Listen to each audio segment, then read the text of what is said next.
If you drop a slinky from the top of a building, it will not all fall at once. The bottom of the slinky will remain suspended in the air, motionless until it is hit by the top, as if it doesn't know it's supposed to fall. The city is like that. One thing falls, and a ripple runs through the whole system. The problem is, we become aware of that ripple only at the precise moment when it hits us, a moment that is too often too late. The images in this video will play for 5 seconds each. As you watch, notice how much you can really take in during that time. Are you able to respond before the scene changes? This is the Los Angeles Art District, where the dumpsters are often more beautiful than the skyline and the figures on the sides of buildings more animated than those you see crossing the street. Los Angeles is a city of many smaller cities, full of spheres that appear to function almost autonomously. Like planets that orbit around the same sun, the neighborhoods and districts of LA seem to share only small amounts of sunbeams and stardust, but there's an underlying gravity that holds them all together. The question is, where does that gravity come from?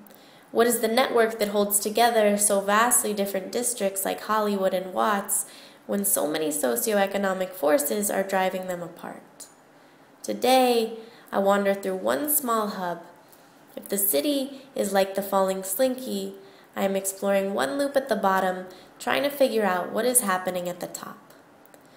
There are economic boundary lines and cultural boundary lines that splice Los Angeles into smaller pieces.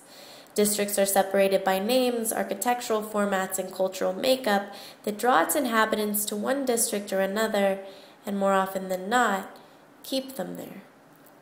For me, it is the splashes of expression in the crevices of would-be banality that bring me to the art district rather than nearby Little Tokyo or the toy district. The walls here look new from every angle I approach them, as if they were living relics of someone's intention, in flux with the rest of the world, but it makes me wonder, what do the walls look like that I will never see in the districts that I will never get to know? Here, there is a sense of struggle for control. The artist finds solace in creating his own world within a city too vast to see in its entirety. In broken bricks, he produces beauty. Out of exasperation and overstimulation, he projects color and form. Looking up close, we see one piece of one individual's struggle and the way in which that individual channeled his energy. How much more would we see if we were able to take a step back, able to take an aerial view so that we know what is shaping our world in time to choose how we wish to react? The fact is, we can't. Not if we also want to inhabit our world. Like ants crawling through a tunnel, we can hardly see the next turn, much less the whole system. The city makes you small. It's why the artists here claim a wall to tell their story. It's why I made this film. We will never know the whole landscape, but we can find meaning in the flowers we grow and hope that the ripples we make bring about something positive further down the line. At any given moment, you can be in only one space.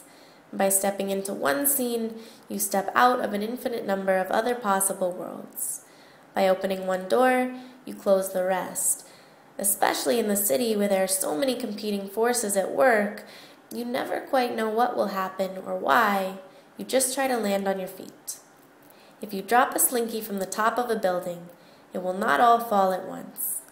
Los Angeles is the only city where the highway sounds like the ocean.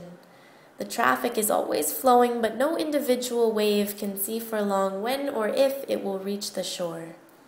Sometimes, when we are hit by forces we can't explain, forces whose origins we will never be able to trace in a world so vast and so connected, we react in unexpected ways. Sometimes as we fall, we make music.